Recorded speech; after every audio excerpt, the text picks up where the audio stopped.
Hello everyone, সবাইকে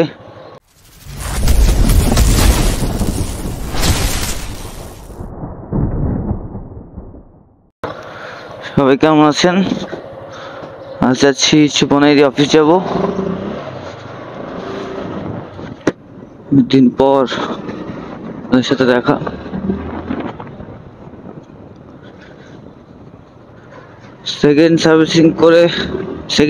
পঞ্চম servicing করে ফেলেছিলাম। আমার ফুয়েল ইঞ্জেক্টর সব ক্লিন হয়েছিল।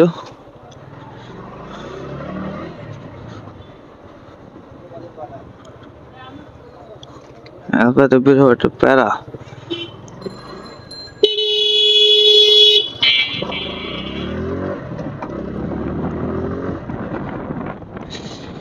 আমার গাড়ি মাইলেজ পাচ্ছিলাম না, যেমন হচ্ছে মাইলেজ বলতে গাড়ি আমি সবসময় ফুল ট্যাঙ্কি করতাম। তো ফুল ট্যাঙ্কি করলে হচ্ছে আমার আপনার 900 কি বলি, ফুল ট্যাঙ্কি করলে হচ্ছে আমার 310-20 কিলো যেত। আজকাল 350, 33-34 মাইলেজ 5000 কিলোর পর এটা মানা যায় না। পরে ফুয়েল ইঞ্জেক্টর চেঞ্জ করলে, ফুয়েল ইঞ্জেক্টর এফএ ইঞ্জেক্টর করা হয়।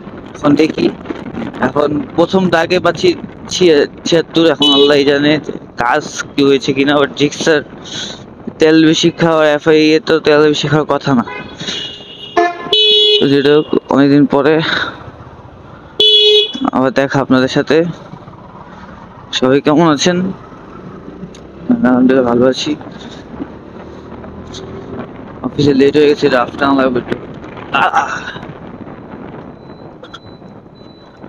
রাফ টানা যেতে পারবো তাড়াতাড়ি।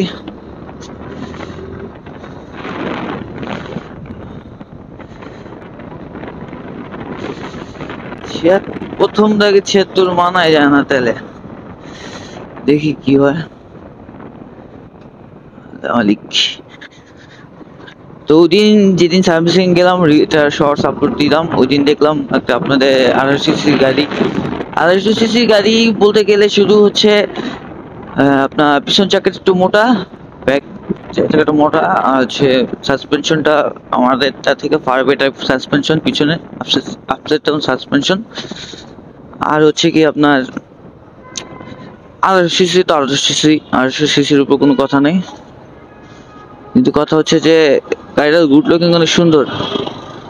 এখন জানি না কে কতটুকু উঠাইতে পারছে গাড়িতে, বাট আমার ওই দিন চালানোর ইচ্ছে ছিল, আমি চালাতে পারিনি। ওইদিন বড় ভাই ছিল, সার্ভিসিং নিয়ে আসছে, প্রথম গাড়ি, মানে 500 কিলো চালানো মাত্র। যদি আমি চাই ফালায় ঠেলায় দাও, সেও ভয় পাবে যে নতুন গাড়ি চালাচ্ছে, তুমি গাড়ি ফালায় ঠেলায় দিলে আবার চাইনি। বাট গাড়ি সুন্দর, কিন্তু ওর মাঝখানে আরসিসি স্টিকারটাই সুন্দর লাগে না, এছাড়া সবই সুন্দর। আমি যাচ্ছি হচ্ছে বনানী, মহাখালী দিয়ে বনানী। হচ্ছে পুরোটা সকাল সকাল আজকে হচ্ছে 82 জিক্সা। আমি জিক্সা এফআইবি দিয়ে হচ্ছে 135 পর্যন্ত টপ তুলছিলাম। এরপর আমি টপ তুলি না, 300 ফিট গেলেই টপ তোলা হয়। মনোটনে হয়তো বা আপনার 140 যায় না, 38-35 হয়তো, নট শিওর। লাভ কি এত টপ টেন, রাস্তায় এত জ্যামের মাঝখানে তো টপ। এলিভেটেড এক্সপ্রেস এই হাই স্মাইসের জন্য ঝামেলা। গাড়ি বাস থাকে সব রাস্তা, গাড়ি খালি থাকলেই রিল্যাক্স, এর মতো মজার কোথাও নেই।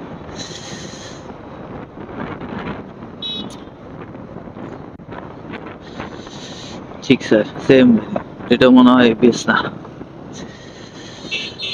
অফিসে এসে পড়ছি, রোড কাটা থাকলে ভালোই, তো টুকটাক ঢুকায় ফেলতে পারতাম, অফিস রোড কাটা নাই।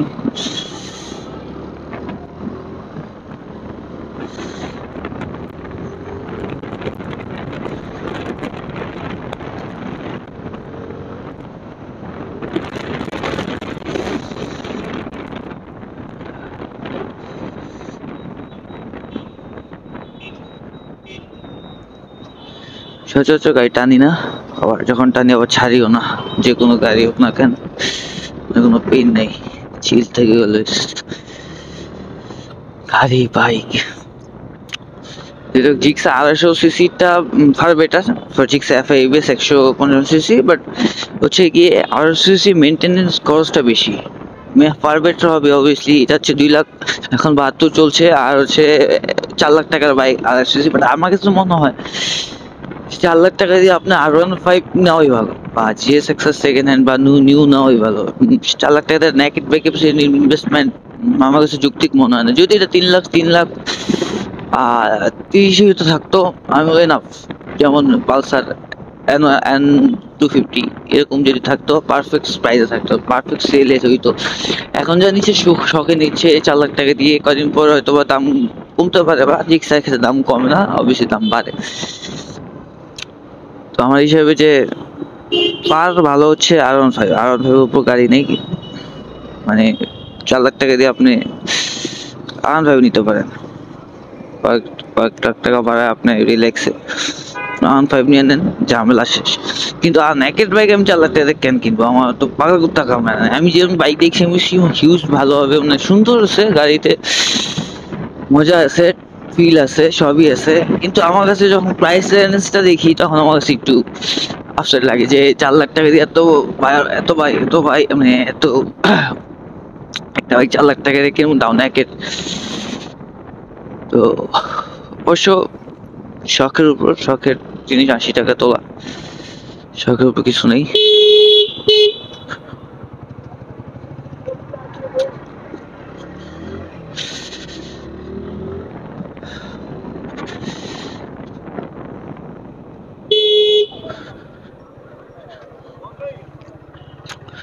শখ যখন মানুষের হয় তখন আর কিছু করার থাকে না, তখন কিনতেই হয় এটা।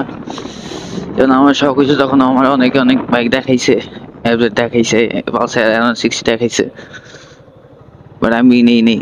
আমার কাছে জিক্সার মিন্স জিক্সার। এখন জিক্সারের খরচ বেশি, এটা এখনো বুঝি, তখনও বুঝি, তখনও কিনছি। অফ ইঞ্জেক্টর 850 টাকা লাগলো, সার্ভিস চার্জ 600, স্পার প্লাগ 700, সব টোটাল 2324 মতো পড়ে গেছে। তাও কি আফসোস নেই, গাড়ি তো আমারই, সম্পদ তো আমার। গাড়ি সুস্থ মানে আমি সুস্থ, গাড়ি সুস্থ মানে আমি সুস্থ।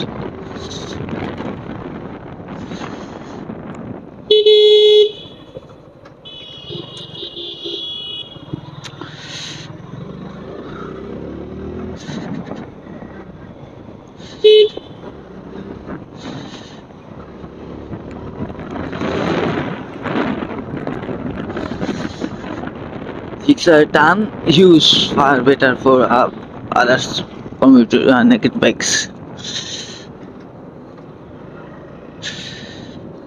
আল্লাহ হাফেজ, আজ এ পর্যন্তই। সব ভালো থাকবেন, খোদা হাফেজ।